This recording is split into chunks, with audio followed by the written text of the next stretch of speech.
ico gituma Mose yasenze. Baresa sitwasa. Bikabijeresha. Haleluya. Mose arasenga ngo muri Zambia 90 n'umurongo wa 14 arba mu migisha kubari misiya ngo buryo butuma mu mutima. Ngo uzo mashimono yarazo kubitwa kubitwa aho kusanyira ibintu hari biva usabona ibivaho amakubona aho ukeri kuhoraho n'ibintu bivaho ngo ni ibintu bivaho bitazo bintu ngo ni imana y'amasezerano ya imana y'amasezerano kandi yatuye mu kwate barasa haleluya n'ibikiri mu Yesu vuga ngo bikere n'ibikiri mu Yesu bavuga ngo bikere sa ni imana y'amasezerano bishaho njyane kiyo mu Yesu twatugenda Ilimo, haleluya. Ngo haramo umunezero w'ishimo viteka byose. Ngora Yesu. Ilishimo umunezero viteka byose. N'ubuzima butamu waro. Kandi ngo icyo muri Yesu ngo tuzohabwa kubana n'Imana utazongera gutanga. Ayiwe. Iyo umunezero ugiye kubona umunezero yagiye mu ijuru ry'Imana. Yageze. Ndio tunapokuwa na Mungu gani? Ndio kikosa katika ndoa. Exactly my business. Arabi kwa atuya go. Wataza shimishwa n'umusigo ngo ngiye kusonga n'umusigo. Wataza shimishwa n'umusigo wambaye kusibira n'umusigo. Umusigo usibira kusibira n'ibindi ngo ndi badoshima kwa mama. Amaro mpungu. Kandi n'umusigo kusibira n'ubishi. Haleluya. Ariko kaza neze ngo ndi bituzo kwa kaza neze ngo kusibira n'umusigo. Watatekeza kusonga n'umusigo ngo ngoro wakabyizi. Ugache kutito kwa kuzuka kuzuka mwikati. Wakasubiri ukati ya Abrahamu. Mabadi wanda bari kati bande bayiruki ndi kati bande yabande ariko azana ngo umuntu kumva kubanyine ko kunezera. Haleluya. Kuko nazo kuribayo kandi ko turifuka. Kuko Yesu na Imana n'umuco wawe. Baresa sibisa. Kama nazo kuribayo ati tusobora kugira muri Yesu. Tusobora n'Imana kuzongera. Iyo swase. Iyo swagi. Iyo wasi.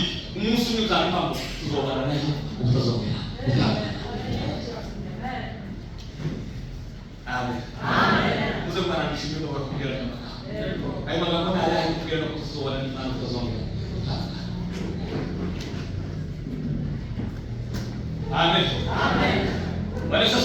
Amen. Haleluya. Anamika Yohana. Ana ukana usituzofiri ndilo. Mwaza ni wanaweza kuisose kuku aone mwisho.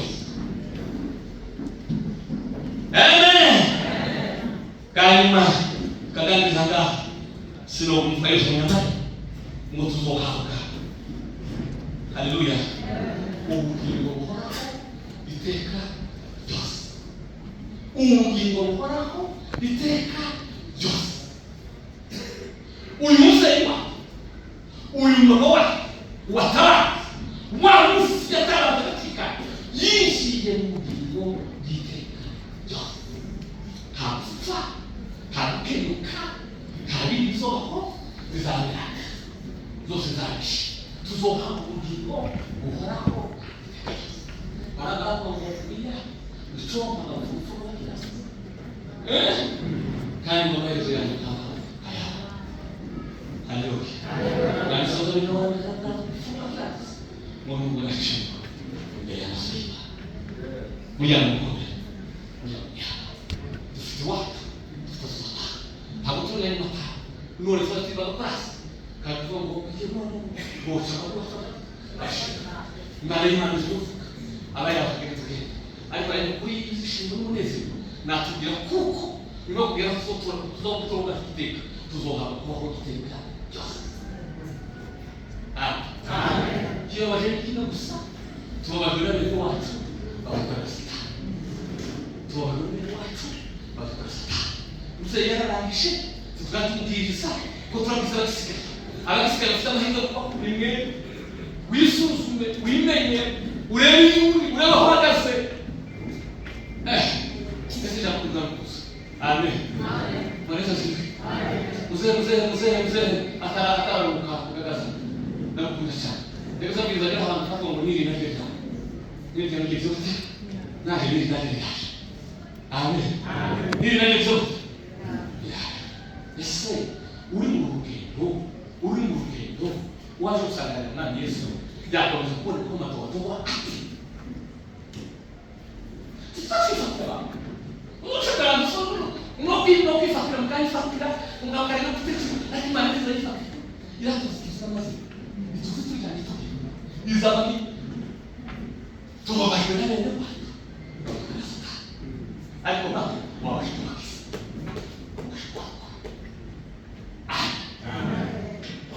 Tuanze mmoja mmoja kwa mmoja. Akomemia. Nani mwako? Mzee ya bosi. Sasa. Na akomemia. Kwa zote. Sasa. Hizi shida na kuzoea na kupata.